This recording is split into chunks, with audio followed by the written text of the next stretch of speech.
Europe 1, Circuit court. Un autre regard sur l'économie. Circuit court, c'est tous les jours jusqu'à 14h sur Europe 1, à suivre en vidéo aussi sur europe1.fr avec Anne Le Gall et Maxime Switek. Et d'ailleurs, je dis tout de suite bonjour Anne Le Gall. Bonjour Anne. Bonjour Maxime, bonjour à tous. Quel est le programme du jour? Eh bien, aujourd'hui, une question taboue, une question choc. Est-ce écolo de faire des enfants? Chaque jour, la Terre compte 220 000 habitants de plus, un rythme insoutenable pour certains qui considèrent que notre planète file tout droit vers la surpopulation. Alors, faut-il faire moins d'enfants pour sauver la planète? C'est la question du jour dans Circuit court. Deux autres rendez-vous aujourd'hui, le portrait du navigateur artiste Titouan Lamazou, ce sera évidemment avec Cyril Ariel, et puis le coup de main, nous allons vous expliquer tout à l'heure comment une vieille télé ou un vieux meuble peuvent servir à planter des arbres. Il va falloir nous expliquer. Je vous promets que ce sera beaucoup plus clair tout à l'heure. Et vous le savez, vous pouvez participer à cette émission en envoyant vos messages sur le site europe1.fr ou encore sur Twitter avec le hashtag E1CC. Soyez les bienvenus dans Circuit court. Bonjour Marie-Ève Perru. Bonjour. Merci à vous d'être là, merci d'avoir accepté l'invitation de Circuit court. Vous me dites si je me trompe, vous êtes ingénieur? C'est ça. Spécialiste des traitements du déchet? En génie urbain. En génie urbain. Aussi, c'est traitement des eaux usées, traitement des eaux potables, les déchets aussi, oui, effectivement. Et vous êtes membre de l'association Démographie Responsable, association qui milite pour la stabilisation, voire la diminution du nombre d'humains sur Terre. C'est extrêmement sérieux, on a énormément de questions pour vous aujourd'hui. Mais avant d'engager la conversation, une toute petite mise en garde de Marie-Ève Perru. Voici Isabelle Saporta, elle va écouter tout ce que vous avez à dire et elle aura peut-être des questions supplémentaires à vous poser à la fin. Il y a une chose qui frappe Marie-Ève Perru quand on parcourt le site de votre association Démographie Responsable, c'est que vous semblez avoir totalement conscience du caractère un peu explosif de ce que vous proposez. Vous prenez 1000 précautions, c'est un sujet tabou?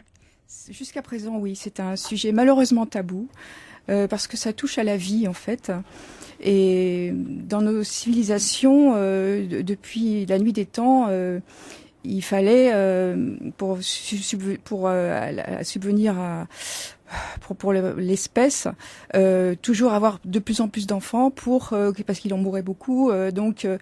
Pour protéger la vie, il fallait avoir beaucoup d'enfants. Donc, si on commence à dire qu'il faut limiter le nombre des enfants, les gens pensent tout de suite qu'on est contre la vie et que peu à peu, on va diminuer et faire disparaître l'homme sur Terre.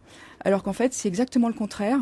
Qu'est-ce que vous préconisez concrètement dans cette association Démographie Responsable ? On préconise des mesures au niveau mondial, c'est-à-dire c'est une dimension qui pour l'instant n'a pas du tout été abordée au niveau des COP, notamment à la COP 21 qui a lieu à Paris. Et donc il faut absolument rajouter cette dimension, ce paramètre de la démographie, en plus de l'ensemble de tous les autres paramètres. C'est-à-dire qu'on ne peut pas simplement parler d'écologie d'après vous, oui, il faut aussi lier ça à la démographie. Exactement, parce que justement l'affolement de tous ces paramètres que l'on observe, pour nous, c'est intimement lié à la croissance de la population sur Terre. Mais pour vous, à partir de quand la Terre est-elle surpeuplée? Est-ce que vous avez des chiffres? Est-ce que vous avez une date? Est-ce que pour vous, elle est déjà surpeuplée? Pour nous, elle est déjà surpeuplée, et ça fait au moins 40-50 ans qu'elle est déjà surpeuplée. Aujourd'hui, on est 7,5 milliards d'humains sur Terre. 7,5 milliards, oui. Et mais on a assisté à une croissance démographique énorme, quoi, puisque on était juste 1 milliard en 1800, et donc après ça s'est considérablement accéléré. On est passé à 2 milliards en 1900, 3 milliards en 1950. Et après, on a fait un saut énorme. On est passé à 6 milliards en 2000, actuellement 7,5 milliards. Donc, on voit bien qu'à terme, c'est pas soutenable puisque la planète a des limites en surface, en terrain, en terre agricole, pour nourrir, mais pas seulement nourrir, parce que l'homme ne vit pas que de nourriture.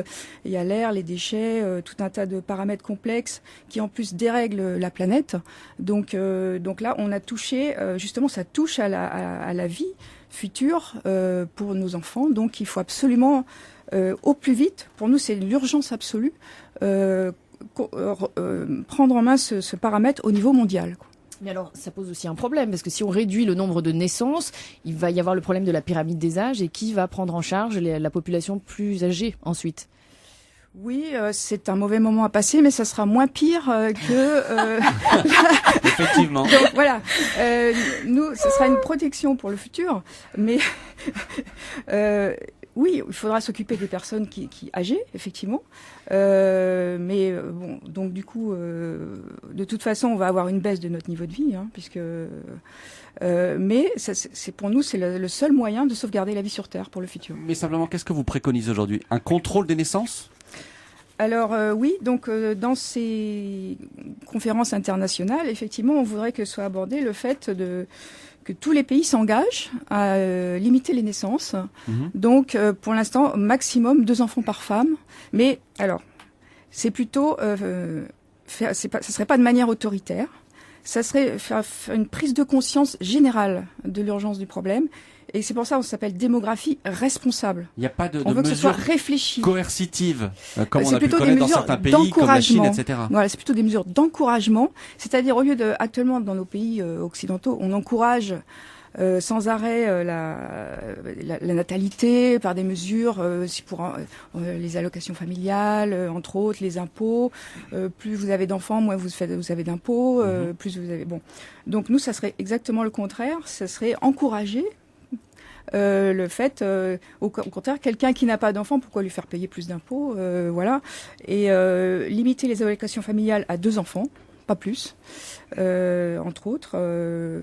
Voilà le genre de mesures qu'on peut préconiser pour l'instant. Et en plus, on veut que les pays plus riches aident les pays plus défavorisés pour l'instant à mettre en place ces politiques familiales, quoi. Enfin, c'est donc pour les aider à payer tout ce qui est la contraception, voilà. Donc pour que tous les pays se mettent à niveau et réduisent peu à peu. Donc parce que pour nous, c'est pas seulement effectivement, on peut dire c'est les pays riches qui polluent le plus actuellement. Bon, ok. Mais si on fait rien pour des pays plus pauvres, notamment l'Afrique, mais ça va être catastrophique. Déjà qu'ils n'ont pas un niveau de vie extraordinaire. Là, plus ils vont croître, ils vont passer à 4 milliards en 2100 si on fait rien. Comment ils vont se nourrir, quoi? Donc c'est pas possible. Alors faire moins d'enfants pour réduire l'empreinte écologique, qu'en pensent les parents de familles nombreuses? Paul Lassène, reporter à Europe 1, a posé la question à Morgane, 31 ans, mère de 3 enfants. Alors sa réaction, Paul? Alors sa réaction, c'est qu'être maman et éco-responsable, c'est tout sauf impossible. Vous l'avez dit, elle a 3 enfants aujourd'hui, dont le dernier a 6 mois. Ça a bien évidemment changé sa vie et ça a aussi eu pour effet de la sensibiliser encore plus à ses combats. Aujourd'hui, sa petite famille ne se ménage pas pour faire attention, manger local ou tenter de se déplacer uniquement à vélo, mais aussi recycler au maximum. On fonctionne beaucoup avec du lavable, du réutilisable. Par exemple, ils ont tout de suite été mélangés en couches lavables. Mais ensuite, c'est devenu beaucoup plus global. Repasser à des serviettes de table en tissu, des torchons en tissu, on n'utilise plus d'essuie-tout. Voilà, pareil pour les mouchoirs. C'est du lavable, uniquement du lavable. Alors on pourrait se dire que tout ça, c'est une manière pour elle de se déculpabiliser. Eh bien, c'est tout l'inverse. La jeune maman assume pleinement son rôle. Elle considère pas qu'avoir 3 enfants menace la planète. Elle mise avant tout sur l'éducation. Être engagée et le transmettre à ses petits soldats, c'est le meilleur moyen d'anticiper et de préparer l'avenir. J'essaye de former une petite armée de gentils soldats bienveillants. Très tôt, on essaye de leur faire prendre conscience de certaines choses, de notre impact dans notre consommation au quotidien. On essaie d'élever des enfants conscients de leur environnement, qui ont envie d'initier des choses sympas. Moi, j'essaye de planter des graines aujourd'hui qui porteront des fruits pour demain. Et on peut dire que ces petites graines germent déjà. Les 2 aînés trient déjà leurs déchets avec grand plaisir, d'après Morgane. Et ils ont seulement 5 et 2 ans. Ah, c'est pas mal. Ah, c'est 2 pas ans, mal. c'est À pas cet mal. âge-là, Trier c'est ses pas mal. déchets. Quelle réaction, Marie-Ève Perru, face à ce Moi, témoignage-là? c'est bien, parce que personnellement, je travaille dans l'environnement, je travaille dans le tri des déchets, je suis à fond pour ces mesures-là. Mais l'un n'empêche pas l'autre, et moi, pour nous, si on n'ajoute pas le paramètre de la démographie, tout ce qu'on pourra faire dans le tri des déchets, les énergies renouvelables, tout ça, ça sera insuffisant. Pardon, ça sera mais insuffisant. vous avez combien d'enfants, Marie-Ève Perru? Personnellement, j'ai 2 enfants. 2 enfants. Et quand je les ai faits au départ, j'avais pas réfléchi, je me rendais pas compte, j'avais pas cette prise de conscience des milliards et des milliards qu'il y avait déjà sur Terre. Je l'ai eu après, une fois avoir eu le 2e enfant, après, voilà. Et c'est pour ça que vous avez arrêté d'en faire? Ça fait partie des éléments, en plus j'étais très sensibilisée à l'écologie, oui. Europe 1, circuit court. Avec Maxime Switek et Anne Le Gall. Et nous sommes repartis donc pour Circuit Court avec une question grave aujourd'hui. Faut-il faire moins d'enfants pour sauver la planète, Anne? Pour en parler, Marie-Ève Perru, urbaniste, membre de l'association Démographie Responsable, et à vos côtés, Virginie Resson. Bonjour. Bonjour. Vous êtes géopoliticienne, vous dirigez le laboratoire d'études prospectives et d'analyse cartographique. Qu'est-ce que vous pensez de tout ce qui a été dit jusqu'ici? Donc, faut-il limiter le nombre d'enfants à 2 pour l'avenir de la planète? Il y aurait beaucoup de choses à dire, évidemment. On va essayer de limiter. La première chose, c'est que je vais donner une bonne nouvelle, c'est que de toute façon, la croissance de la population mondiale ralentit. C'est un fait. Aujourd'hui, en Europe, on fait moins de 2 enfants par femme. En Allemagne, on en fait 1,4. En Italie, 1,4. En Thaïlande, 1,5. Au Brésil, pareil. Donc, de toute façon, déjà, la tendance, elle est à la baisse de la fécondité mondialement parlant. A priori, on est à la fin de la transition démographique. La transition démographique, c'est ce phénomène qui fait que l'Europe a doublé sa population, puis l'Asie, maintenant c'est l'Afrique. Mais c'est un phénomène qui a eu lieu partout dans le monde, de manière décalée. Donc, effectivement, ça se termine par l'Afrique. Et c'est pour ça qu'on a une forte croissance démographique en Afrique. Mais ça aussi, ça va ralentir. Et on peut dire qu'à l'échelle de 2100, en gros, la population mondiale va se stabiliser. Sauf qu'en préparant cette émission, je lisais qu'en Afrique, la transition démographique, dans certains pays, notamment en Afrique subsaharienne, cette transition, elle se faisait beaucoup plus lentement que ce qui avait pu avoir lieu en Europe, par exemple, ou en Asie. Pas que en Europe, mais en revanche qu'en Asie, oui. En Asie, elle a été particulièrement rapide. En Europe, on a quand même mis plus d'un siècle à faire la transition démographique. En Afrique, elle frappera, on estime qu'elle ne durera pas forcément un siècle.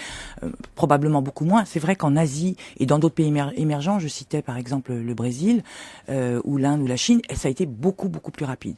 Donc c'est vrai que l'Afrique, c'est un peu plus lent et tout simplement, on sait qu'il y a une corrélation. C'est très difficile de savoir si c'est dans un sens ou dans l'autre, mais il y a une corrélation entre le niveau de vie, le niveau de développement et le nombre d'enfants par femme, en gros. Et donc, plus le niveau de vie augmente, en moyenne dans le monde, plus le nombre d'enfants par femme se réduit. Le problème, c'est qu'il y a une espèce de paradoxe. C'est que le développement, on sait très bien qu'aujourd'hui, c'est le grand responsable des problèmes climatiques et des problèmes écologiques planétaires. Donc, s'il faut du développement pour faire moins d'enfants, ça va à contresens, vous voyez. Et on le voit si on regarde l'évolution de l'impact écologique de l'humanité et l'évolution démographique. L'évolution de l'impact écologique va beaucoup plus vite que la croissance démographique. Donc pour vous, la croissance démographique, contrairement à ce que disait Marie-Ève Perru, pour vous, ça n'est pas un problème? Je ne dis pas que c'est pas un problème, je dis que ça n'est pas corrélé directement au problème planétaire. Si tout le monde vit aujourd'hui comme un Américain, il faut 5 planètes. Si tout le monde vit comme un Malien, il faut moins d'une planète. Donc c'est pas le nom. La question n'est pas le nombre, la question est la façon dont chacun de ces individus vit. En Europe, il nous faut 3 planètes en moyenne voilà. Or, on a déjà un taux de fécondité très bas, donc on pourra pas réduire davantage. Et pour autant, notre empreinte écologique continue de progresser à cause de nos modes de vie. Donc on pourrait bien changer le nombre d'enfants, que ça ne changerait rien. Typiquement en Europe. Alors justement, c'est la question que posait le reportage de Paul Lassène, la question du mode de vie. Sur quel levier est-ce qu'on peut agir pour limiter justement notre empreinte écologique et donc garder le même nombre d'enfants tout en en prévoyant l'avenir? Alors ça, c'est l'autre bonne nouvelle, c'est qu'on en a plein des leviers. Maintenant, les activer, c'est beaucoup plus compliqué. La difficulté, c'est les activer.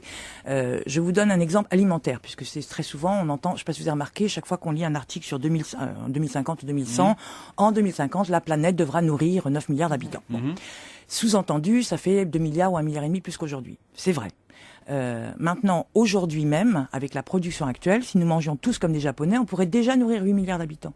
Si on mangeait tous comme des Bangladeshis et on ne meurt pas de faim en Bangladesh. Qu'est-ce que vous voulez dire par manger comme des Japonais? Ça veut dire, alors les Japonais mangent assez peu de viande.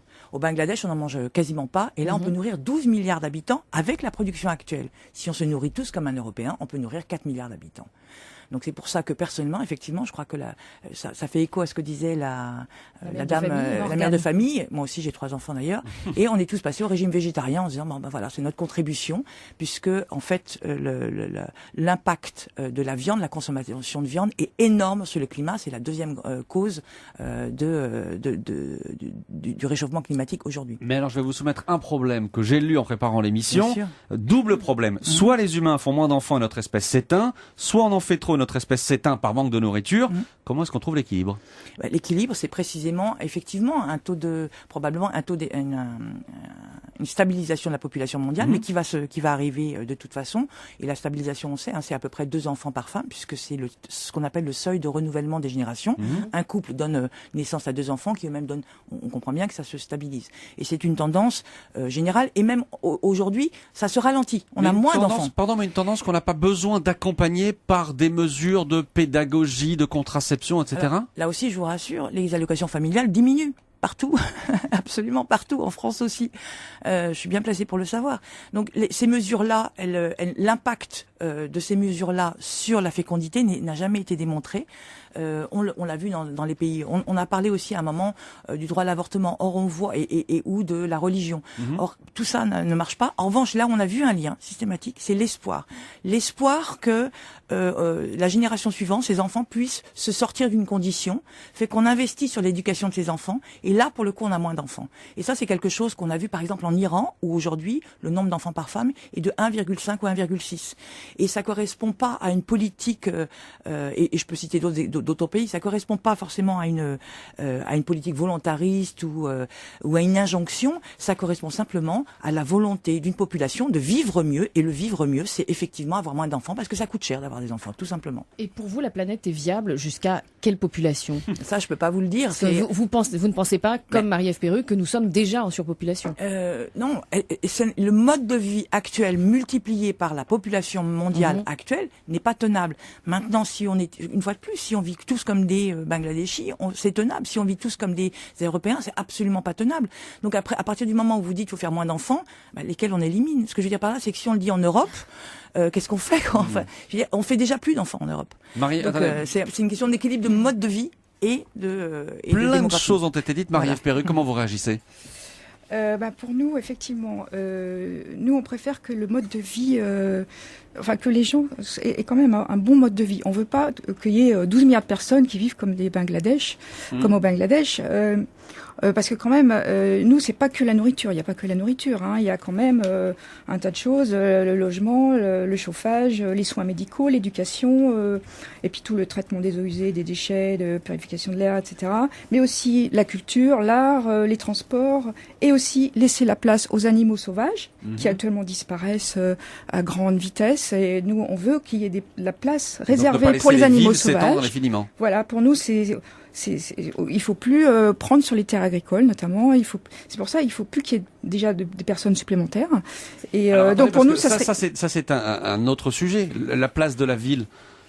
Comment est-ce qu'on fait, parce qu'on disait tout à l'heure, on parlait de nos modes de vie, de la consommation d'aliments, etc. Comment est-ce qu'on fait pour que la ville arrête de grossir si le nombre d'habitants continue de grossir? Mais la ville n'est pas du tout nuisible à l'environnement. Bien au contraire, l'habitat concentré, ça a été prouvé, démontré, redémontré, en réalité est à l'échelle planétaire plus écologique, puisque vous concentrez les transports, vous concentrez l'activité humaine, et donc en réalité on gagne moins, on prélève moins sur l'environnement. Maintenant, ça suffit pas. C'est plus moi la question centrale. On est sur les questions énergétiques. En fait, le point central aujourd'hui, si on regarde l'origine, la source de l'empreinte écologique et donc du dérèglement climatique, on est sur les questions énergétiques. Donc c'est vraiment la transition énergétique qui nous permettra de dire où est-ce qu'est le seuil de surpopulation ou de non-surpopulation, s'il y en a un. Mais c'est toujours par rapport à quelque chose. Si vous prenez tous les habitants de la planète aujourd'hui, vous pouvez les faire tenir avec 1 mètre carré autour d'eux sur la Corse. Ça veut rien dire en termes de territoire. Ça veut strictement rien dire. Vous avez redit ça, l'image? Tous les habitants de la Terre avec 1 mètre carré autour d'eux, ils tiennent sur la Corse. Oui. Et ben voilà, tous en Corse. Je pense qu'ils vont nous accueillir à bras ouverts. Moi, ça va leur faire plaisir, je pense. Europe 1, circuit court. Avec Maxime Switek et Anne Le Gall. Et on met les pieds dans le plat aujourd'hui avec cette question sensible. Faut-il avoir moins d'enfants pour assurer l'avenir de la planète? On en parle avec Marie-Ève Perru, urbaniste, membre de l'association Démographie Responsable. Et avec, Virginie Resson, directrice du laboratoire d'études prospectives et d'analyse cartographique, le LEPAC, c'est ça? LEPAC. Oui. Isabelle Saporta, convaincue ou pas par nos invités du jour? Alors, si je peux me permettre, les deux ne disent absolument pas la même chose. On est d'accord, c'est pour ça qu'on les a invités. Alors voilà, donc effectivement, Marie-Ève Perru, j'avoue que en fait Maxime Switek et Anne Le Gall à intervalles réguliers, il commence à me mettre un invité du genre celle qui vivait au Japon la dernière fois, qui nous expliquait qu'il fallait se flinguer tout de suite, hyper minimaliste. Et vous, c'est un petit peu pareil, si je puis me permettre, sans vous manquer de respect. C'est quand même, ça fait pas rêver vraiment ce que vous nous proposez. On peut pas dire cette espèce de monde sans enfants, sans vie et sans avenir où vous nous dites qu'on va avoir des petits moments un peu difficiles à passer avec la pyramide des âges. Moi, j'avoue que ça me fait pas rêver. J'avoue que j'ai repris du coup un petit peu toutes les thématiques là-dessus, et j'ai vu que ce que vous preniez effectivement, Thomas Malthus, le pasteur britannique, le proposait déjà en 1798. Donc ça ne date pas d'hier. Effectivement, il nous expliquait déjà que la population humaine avait une croissance exponentielle, alors que la planète n'avait qu'une croissance arithmétique. Très bien. Paul Krugman, le prix Nobel d'économie en 2008, nous a dit c'était vrai pour effectivement les paysans français en 1789. Sauf qu'entre-temps, il y a eu quelques petites révolutions, des révolutions vertes, des révolutions industrielles. Alors là où je rejoins entièrement aussi Virginie Resson, notre autre invitée, c'est qu'effectivement, le contre-coup de ces révolutions, ça a été l'impact écologique. Mais sauf que ça, ne levez pas les yeux au ciel en regardant l'heure comme ça, Maxime Switek. Je ne lève pas les yeux au ciel, ça va pas. Sauf que le problème de tout ça, c'est quand même qu'entre-temps, on a trouvé des solutions. Quand on voit le rapporteur de l'ONU sur les questions de l'alimentation, Olivier de Schutter, qui nous a fait un rapport il y a 7 ans maintenant. Il y a 7 ans et on n'en a rien fait. Qui nous expliquait qu'on arriverait à multiplier par 2 l'alimentation mondiale en revenant à des mesures d'agroécologie. C'est-à-dire une agriculture, maintenant qu'on est les rois de la permaculture grâce à vous, Maxime Switek et Anne Le Gall. Vous voyez qu'on sert à quelque chose. Et donc, on sait maintenant qu'on peut produire beaucoup mieux. On peut produire beaucoup mieux, mais on aura besoin de plus de mains. On aura besoin de plus de gens parce que c'est une agriculture, effectivement, qui a moins d'impact écologique, mais qui aura besoin de main d'œuvre. Donc moi, la question que je me pose, puisque Anne Le Gall a la gentillesse de penser que j'ai toutes les questions extraordinaires à poser, ce qui n'est pas toujours le cas. Celle qu'on a oubliée. Ce qui est pas toujours non, extraordinaire, je préférais me brosser moi-même un petit peu dans le sens du poil. C'est qu'effectivement, donc on voit bien que dès qu'on met des politiques publiques ambitieuses, que ce soit en matière d'éducation des femmes, en matière de contraception ou en matière d'agriculture, finalement on trouve des solutions et on met en place des cercles vertueux. Donc j'ai un peu envie de vous dire, est-ce qu'on n'est pas un petit peu tantiné dans la solution simpliste et caricaturale avec votre idée de serrer un petit peu tous le kiki de main et de pas faire d'enfants, quoi. C'était une question pour Marie-Ève Perru. Oui, cette question elle est pour vous. Qu'est-ce que vous répondez, Isabelle Saporta? Non, je redis ce que j'ai dit tout à l'heure, que l'un n'empêche pas l'autre. Pour nous, toutes les mesures écologiques, on est à fond pour. Hein. Dans notre association, il y en a beaucoup qui sont des écologistes. Hein. Il y en a beaucoup qui sont même d'Europe Écologie Les Verts, du mouvement des écologistes indépendants, des défenseurs des animaux. Les gens qui n'aiment pas les humains non plus, quoi. C'est-à-dire qu'ils aiment la nature, mais pas les hommes. C'est un peu paradoxal, justement, en fait. parce que on voit l'effondrement qui va se produire, toutes les famines qui vont se produire. Les famines. Alors ça, justement, il y a une réponse là-dessus aussi. C'est-à-dire qu'on voit bien que c'est notre mode d'agriculture qui a fait qu'aujourd'hui, on a exporté dans ces pays qui avant faisaient d'une agriculture nourricière et vivrière, en fait, le rôle de nourrir notre bétail qui fait qu'ils ne peuvent pas se nourrir eux-mêmes. Donc ça, c'est faux. Donc si vous voyez, dès qu'on prend un petit peu de champ et qu'on commence à regarder le schéma global, on se rend compte que c'est que des conneries, si je puis me permettre. Et Virginie Resson, il me semble que la faim dans le monde a reculé, alors que la population a augmenté. Oui. La faim du monde la faim dans le monde a reculé. La fin du monde a reculé, c'est une bonne nouvelle. Je dis lapsus. La fin du monde. Oh, décidément, dans le monde. Je veux vraiment la fin non, dans la fin le monde. Du monde, c'est pas tout de suite. On espère. Non. La fin dans le monde a reculé en valeur absolue et en valeur relative, ce qui est une double bonne nouvelle. Maintenant, il y a un autre problème qui sont les inégalités, qui fait que l'accès à l'alimentation peut reprovoque, j'allais dire, des pénuries alimentaires, mais qui sont liées à l'accès au prix de la nourriture et non pas à la disponibilité de la nourriture. En revanche, non, là où il y a une vraie difficulté, c'est qu'effectivement le régime alimentaire de plus en plus carné, c'est-à-dire que le fait qu'on mange de plus en plus de viande, et en particulier de viande de bœuf, fait qu'on a besoin de nourrir ces animaux, et nourrir ces animaux, ça veut dire déboiser, ça veut dire et consommer beaucoup d'eau, et là, on a un sérieux problème. Si effectivement tout le monde se met à manger de la viande, là, la Terre est largement surpeuplée. Pas mal de messages sur Twitter et sur Europe1.fr, on en lit un, Anne. Notamment celui de Lou. Y es-tu? Message sur Europe1.fr. Quels sont les problèmes liés à notre époque à 7 milliards d'individus qu'on n'avait pas il y a 50 ans? Virginie Resson. Il y en a un certain nombre. Je pense au niveau de pollution dans les villes, par exemple. C'est clair qu'il y a un niveau de pollution beaucoup plus élevé aujourd'hui. On pourra en citer beaucoup dans le même registre. En même temps, il y a aussi beaucoup de choses qui vont beaucoup mieux. Et je pense en particulier au niveau de vie. Le niveau de vie a progressé partout dans le monde. Et donc, on a un recul de la pauvreté absolument considérable. Un niveau d'alphabétisation qui a considérablement augmenté. Un recul des conflits, etc. Donc, en fait, il y a plein de bonnes nouvelles. Simplement, effectivement, il y a cette échéance climatique qui est extrêmement grave, extrêmement sérieuse, qu'il faut effectivement affronter. Enfin, je veux dire, tackle en anglais. Affronter, c'est bien. Non, mais il n'y a pas de mot aussi.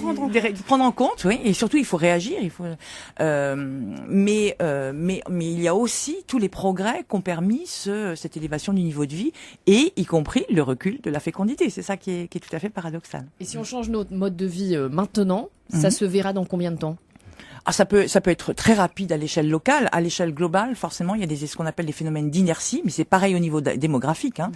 Il y a ce qu'on appelle les phénomènes d'inertie, ce qui fait que entre le moment où vous agissez et le moment où vous avez un résultat, le temps peut être très long. Ce qui fait d'ailleurs que même aujourd'hui, si on gelait la population mondiale, le réchauffement climatique se poursuivrait. Soyons clairs là-dessus. Donc, à moins, et ce qu'il faudrait, c'est non seulement plus faire d'enfants, arrêter le chauffage, ne plus se déplacer et ne plus manger. Là, probablement qu'on aurait. Mon fils m'a montré hier, je vais faire de pub, mais il y a Sansevi Junior, je crois, qui a publié un article sur la question dans le numéro de mois de novembre. Et je vous invite à regarder, c'est assez intéressant ce qu'ils ont fait comme travail. Sansevi Junior, Voilà. Merci beaucoup à nos deux invités, Marie-Ève Perru, donc urbaniste, membre de l'association Démographie Responsable, Virginie Resson, directrice du laboratoire d'études prospectives et d'analyse cartographique. Vous êtes aussi l'auteur de l'Atlas des futurs mondes, paru chez Robert Laffont. Merci à vous. Merci à toutes les deux. Europe 1, circuit court. Avec Maxime Switek et Anne Le Gall. Le portrait. Le portrait d'une personnalité qui change le monde à son échelle, c'est tous les jours avec vous, Cyrielle Ariel. Vous avez rencontré pour nous un navigateur à l'origine d'un nouveau projet, une sorte de Villa Médicis sur l'eau où se rencontrent artistes, philosophes, chercheurs. Il s'agit de Titouan Lamazou. Ce Marocain de 62 ans, aux cheveux longs, poivre et sel et au regard bleu perçant, navigue en effet depuis 44 ans. Et dans son parcours, la mer a toujours joué un rôle majeur. C'est là qu'il remporte, en plus du premier Vendée Globe en 90, la Route du Rhum en monocoque et qu'il sera sacré champion du monde de course au large. Mais la mer a aussi éveillé chez lui ses aspirations d'artiste. Car dès l'âge de 11 ans, il savait qu'il voulait devenir un artiste peintre et à 16 ans, comme il dit, un voyageur maritime. Et c'est à ce moment-là qu'il quitte l'école pour apprendre celle de la vie. J'avais choisi de partir sur la longue route de Bernard Moitessier, de partir vers les horizons maritimes que je ne connaissais absolument pas. Donc je suis parti en bateau stop avec un carnet sous le bras et des gouaches. Et j'ai vécu comme ça dans les Caraïbes pendant des années avant d'être remarqué, avant d'embarquer sur le bateau d'un navigateur célèbre qui m'a embauché pendant 3 ans. C'était Éric Tabarly. Et alors, après cette villa, après ses succès en tant que sportif professionnel, Cyrielle, est-ce qu'il a d'autres projets en tant que navigateur aujourd'hui ? Eh bien oui, il compte repartir prochainement en mer avec un projet innovant, un bateau atelier qui naviguera sur les 3 océans. À chaque escale, des enfants notamment pourront monter à bord pour s'informer sur la biodiversité et découvrir la diversité culturelle à travers le monde. Ils rencontreront notamment des artistes, des philosophes, des écrivains ou encore des chercheurs scientifiques. L'enjeu de cette aventure est d'éveiller la curiosité de la jeunesse pour la rendre plus solidaire. Le message que nous allons délivrer à ces jeunes pousses, c'est de chanter tout simplement la richesse immense de la diversité de l'humanité. Il faut la considérer comme une richesse immense et surtout pas s'en défier. C'est un message utile parce que il y a un paradoxe dans la mondialisation. On observe dans la mondialisation la croissance de la défiance. Et je pense qu'il faut montrer un autre visage de l'autre. Et actuellement, Titouan Lamazou cherche activement des partenariats pour mettre à l'eau ce bateau pédagogique dont le lancement est prévu en 2019. Merci Cyrielle Ariel. Europe 1, circuit court. Le coup de main, vous connaissez ce rendez-vous par cœur. Tous les jours, nous donnons un coup de main, un projet, une idée, une initiative. Bonjour Frédéric Husson. Bonjour. Merci d'être en direct dans Circuit Court. Vous êtes le directeur général du site internet troc.com qui, comme son nom l'indique, n'est pas un site de troc, mais un site et un réseau de magasins de vente d'objets d'occasion. Et vous avez donc lancé une grande opération dont le but est de planter 800 arbres en France. Il va falloir nous expliquer comment ceux qui nous écoutent peuvent participer. Mais écoutez, c'est relativement simple. Toute personne peut déposer aujourd'hui des objets, des meubles dans nos 70 magasins en France. Au profit d'une association qui s'appelle Cœur de Forêt. Donc en réalité, les sommes issues de ces ventes dans nos magasins sont renversées en totalité à cette association pour la plantation d'arbres en France. Donc n'importe quel produit, n'importe qui peut apporter n'importe quel produit dans un de vos magasins. Et si quelqu'un l'achète, tout l'argent, et j'ai bien dit tout l'argent, part dans une forêt entre guillemets ? Exactement, oui, tout à fait. C'est l'engagement qu'on a pris avec cette association. L'objectif de préserver la forêt, d'éduquer les populations sur la conservation de notre forêt en France et de replanter bien évidemment puisque c'est effectivement nécessaire. Donc la première opération a eu lieu, la première opération de reforestation a eu lieu le 21 mars lors de la Journée internationale des forêts. Et nous avons contribué à planter 400 arbres dans le département du Lot. Il en reste donc 400 à planter. Vous allez les planter où, les autres? Toujours au même endroit, il faut savoir que 75% des forêts en France appartiennent à des propriétaires privés. Alors ces parcelles sont souvent mal entretenues, très peu valorisées. Donc l'objectif pour nous, après 35 ans d'histoire autour de cette démarche écologique, et bien évidemment d'accompagner ces propriétaires pour que nos forêts soient plus fortes encore pour résister au changement climatique qui s'annonce à nous. Vous parlez de votre démarche, mais au départ votre réseau de magasins n'est pas directement lié, on va dire ça comme ça, aux arbres, aux forêts, etc. Non, si ce n'est que notre activité est quand même très très concentrée sur le meuble, et donc sur le meuble d'occasion pour nous. Troc.com depuis 35 ans s'inscrit dans cette démarche écologique, si vous voulez, en donnant une seconde vie aux objets et aux meubles. Et voilà pourquoi vous voulez aujourd'hui planter des arbres. On le rappelle, plus d'une 60aine de magasins en France, et ça dure jusqu'au mois de décembre. Oui, ça a démarré le 15 septembre jusqu'au 15 décembre 2017. Eh bien merci. Encore Juste une question. Est-ce que les clients donateurs peuvent suivre les opérations? Vous prenez des photos, vous rendez compte ensuite de la reforestation? Oui, absolument. Alors là, vous allez directement sur notre site, www.troc.com, où effectivement vous avez les produits qui sont les produits et peut-être même les clients qui le souhaitent être mis en avant dans le cadre de cette opération. Merci beaucoup Frédéric Husson d'avoir été en direct avec nous, directeur général de Troc.com. Je le rappelle, l'opération dure jusqu'au mois de décembre. Les idées neuves, les solutions inédites, on partage tout cela avec vous tous les jours dans Circuit Court. Et demain, pareil, on parlera des initiatives positives pour favoriser l'insertion des réfugiés. Merci Anne. Merci Maxime, merci à toute l'équipe. À demain.